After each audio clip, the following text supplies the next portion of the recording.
Okay, let's unpack this. We are about to dive deep into an idea that might feel, well, a little uncomfortable. It definitely can. It's the idea that your taste in music, food, even your furniture, it isn't random. It's not just who you are. Exactly. It's more like a social blueprint. Welcome to the book review. Today we're tackling excerpts from Pierre Bourdieu's huge text, Distinction, a social critique of the judgment of taste.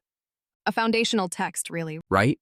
And our mission is to try and understand how these preferences you hold, the ones that feel so deeply personal, are actually, well, they're powerful social markers, Unconscious markers most of the time. tied directly to your economic situation, your education. We're really looking at how taste works as a system of social classification. And it's so important to get the context here. I mean, Bourdieu's fieldwork for this was done almost 50 years ago. Wow, that long ago? Yeah. But the central arguments, his framework for understanding all this, it's been confirmed again and again for over 30 years. But it's still incredibly relevant. More than ever. The real power of the book, I think, is that it forces you to look at your own life, your own preferences. It's a mirror. It is, but not to celebrate your individuality. It's to see the evidence of your specific position within society. It's a tool for self-reflection. Okay, so where do we start that reflection? Well, the first step is recognizing that there is a so-called legitimate way to look at art. And Bourdieu says it's basically a trick. A trick. He calls it the aesthetic disposition, which is what he terms the pure gaze. Exactly, the pure gaze. And what that is this learned ability to look at art purely in and for itself. Okay, so what does that mean in practice? It means you go into a museum, you look at a painting, and you focus on the form, brushstrokes, the composition. You don't ask what it's about or what it means. You're not looking for a story. You're not. It's this content idea of disinterestedness. High art should please the mind because of its structure, not because it, gratifies the senses or satisfies some desire.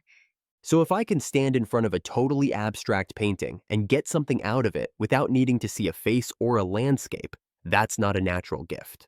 Not at all. It's a highly skilled, learned behavior. Bourdieu is really clear on this, he says. This discerning eye is a product of history reproduced by education. Reproduced by education. But here's the really critical part. It can also be picked up through, and this is his phrase, insensible familiarization within the family circle. So you just absorb it growing up without realizing it. Exactly. You absorb it so completely you forget the acquisition. You forget you ever learned it. Which makes your elite taste feel totally natural, innate proof that you're just more sensitive than other people. That idea of forgetting the acquisition is, wow, it's brilliant, because that's what makes it feel like a moral truth, not just a preference. Right? But if that's the legitimate taste, what happens to, well, to everybody else? What about popular taste? Popular taste, what he calls the ethos aesthetic, is the polar opposite. So it rejects all that focus on form Completely. The popular ethos is all about a systematic reduction of the things of art to the things of life. People want human content, they want function, they want clarity. They want art that connects to their actual existence. Yes, or is immediately useful. There's this fantastic example in the study. They show working-class people a purely aesthetic photo. Very abstract. And they might say, oh, it's beautiful, they'll acknowledge the quality, but they immediately add, but it would never occur to me to take a picture of that. Because there's no point to it. Right? They connect aesthetics to ethics. They value practical content. And from the viewpoint of the pure is this focus on content and function. It's just, it's dismissed as barbarism par excellence. Barbarism. That's a strong word. So the whole game of artistic judgment is rigged from the start. It really is. It separates those who can afford the luxury of detachment from those who need things to be functional and meaningful to their daily lives. But how does that connect to, I don't know, my choice in cars or what I eat for breakfast? That's the leap. And that's where his central concept comes in, the habitus. Habitus, okay. Taste is completely tied to your position in social space. and therefore it's tied to your system of dispositions, which is the habitus. So the habitus is like my cultural operating system, Yeah, deeply ingrained. that's a great way to put it. It's the generative formula that takes your economic and social situation and just automatically spits out the lifestyles and preferences that feel natural to you. Which is why the system is so powerful. Because taste, he says, is what classifies the classifiers. Yes, It's so total that it creates these intelligible relations which unite apparently incommensurable choices. meaning things that seem totally unrelated. Right? Your taste in music, in sports, how you decorate your home, your hairstyle, it's all part of one single integrated pattern. All systematically linked back to your social position. And to map that position, we have to think about two axes. Okay, First, there's the volume of capital.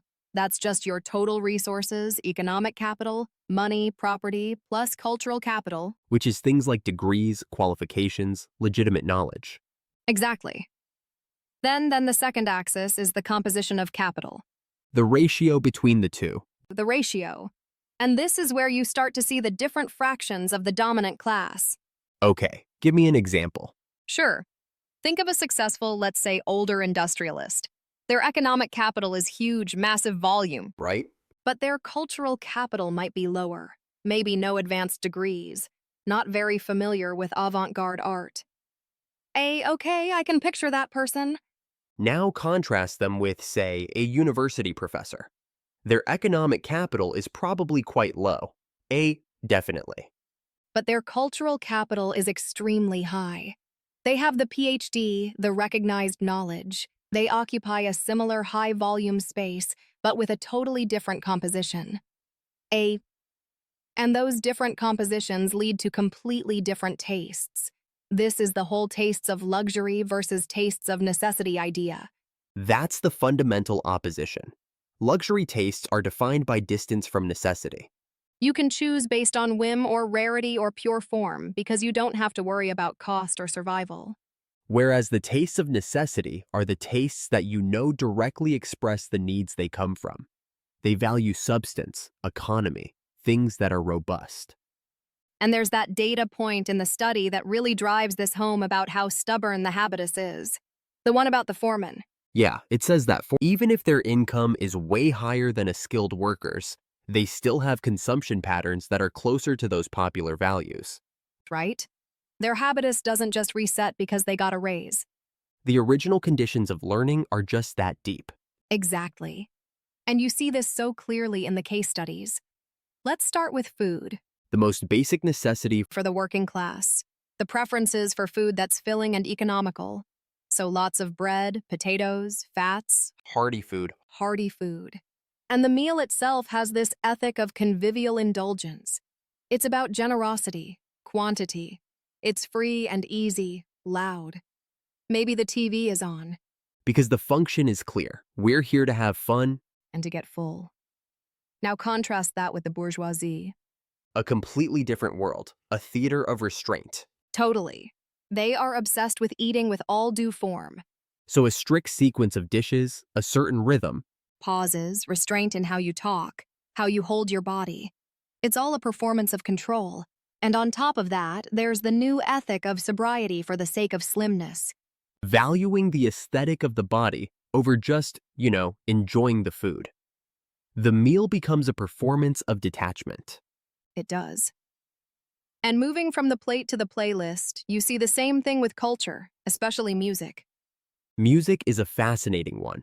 Bourdieu calls it the pure art. He does because, as he puts it says nothing and have nothing to say, It's pure form, no narrative. which makes it the perfect test for that aesthetic disposition we were talking about. It's the ultimate measure of learned cultural knowledge. So certain kinds of music are basically signals. Big signals. The study finds some works are really strongly linked to educational capital, things that you kind of have to study to appreciate. Like what? Like Bach's well-tempered clavier or the art of fugue. That's the preference of the cultural elite. And then there are other works. That are linked more to social origin, things that might signal old money. A certain lineage, like Ravel's concerto for the left hand. Fascinating. And we see this in movies and theater too. We do. The high economic capital folks, the industrialists, They tend to like big, reliable blockbusters. The study mentions The Longest Day, It's impressive, a display of mastery. right? Meanwhile, the high cultural capital fraction, the professionals, the academics, they go for more intellectual films, something like Exterminating Angel. It requires more work from the viewer. And what about theater? That's even clearer. The intellectual fractions, they have an affinity for inexpensive, maybe challenging avant-garde theater, It signals cultural know-how without a big price tag. whereas the dominant economic classes prefer expensive boulevard. Theater where the high price of the ticket is part of the point. The price itself expresses the value. It keeps other people out. Exactly. So it's not just what you buy, it's how you are. This all comes down to the body itself, doesn't it? The ultimate marker? Absolutely. The body is always performing its class. The aristocratic ideal is what he calls ease or cultivated naturalness. The gentleman who can do something incredibly difficult, but make it look like it cost him no effort at all, The performance of effortless superiority. which must be infuriating for the group trying so hard to copy them. The petite bourgeoisie, the middle class, Yes, their experience is often one of self-consciousness, timidity, the embarrassment of someone who is uneasy in his body and his language. and so they try too hard. They resort to hypercorrection, using the correct word too rigidly, following the rules of etiquette too closely. Which just gives the game away. It shows you had to learn it. It betrays the fact that you don't have that natural, effortless ease. And you even see these tensions at the very top between the different fractions. Oh yeah, you can spot the difference. You have the old-style authoritarian industrialist, a bit pot-bellied, pompous maybe. Right? Versus the modern manager, the slim suntanned cadre who's all about a casual but very expensive style. A different kind of power, more about human capital efficiency, not just static wealth. And that's why fashion, cosmetic choices, all of it. It's a fundamental part of this constant shifting game of symbolic domination. Which brings us to the key point.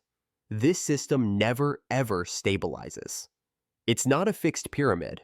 No, it's a constant arms race, a struggle for distinction. It's never fixed. It can't be. The dominant groups have to perpetually find new, rare things because the second their exclusive choices get copied by the group just below them, They lose their value. The marker is instantly depreciated.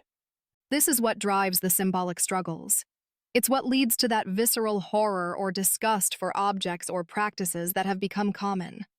This is so familiar. The source uses that perfect quote about a vacation spot. Saint-Tropez has become impossible. Exactly. It's not cool anymore. So the elite have to find the next place. And this whole process gives people a kind of practical mastery of the relationships between objects and groups. You develop these instant judgmental reactions. And you use your taste to keep your distance, especially from the people who are closest to you on the social ladder. Which is where that linguistic weapon comes in. Just a little snap judgment like, oh, that's a bet. Petit bourgeois. Exactly. Safi petit bourgeois. It's not just an opinion, it's a high-speed social classification designed to push away the group that's nipping at your heels. So what's the ultimate move in this game? The most profitable but also the riskiest strategy is usually for the intellectuals and artists, the ones without the raw economic capital. Okay, It's the power to declare that insignificant objects are works of art, or to take something already seen as vulgar and redefine it aesthetically. like elevating kitchen to high art. Precisely. It's a symbolic move that lets them create and secure exclusive cultural possessions without needing the money of the industrialist. So after all this, what does it all mean for us, for you listening? Seems like this book review really shows that what we call taste is. Yeah. It's less about free choice and more about internalized assessment. Virtue made of your economic and social condition. Yeah. We're constantly and mostly unconsciously just performing our social position through the things we choose to like or buy, or the way we carry ourselves. And the final synthesis is that this whole struggle over what defines legitimate culture, what's beautiful, what's valuable, it's an ongoing fight. Fight between whom? primarily between those two fractions of the dominant class, the ones with high economic capital and the ones with high cultural capital. And through this subtle warfare, the very rules for what makes a person seem legitimately powerful are always being rewritten. Constantly. And that brings us to our provocative thought for you to take away. The source says so clearly that the aesthetic disposition, that ability to appreciate pure form, is not a gift of nature. It's a product of learning. It's not innate. So if your appreciation for high culture is something you learned, not something you were born with, what other activities or tastes or opinions do you currently believe are purely personal? That might actually be traceable back to the history and specific conditions of how you learn things. How much of what you think of as your identity is really just a biography of your social history? This is a truly thought-provoking point. Yes, as we conclude our book review here, we wish our viewers days filled with books.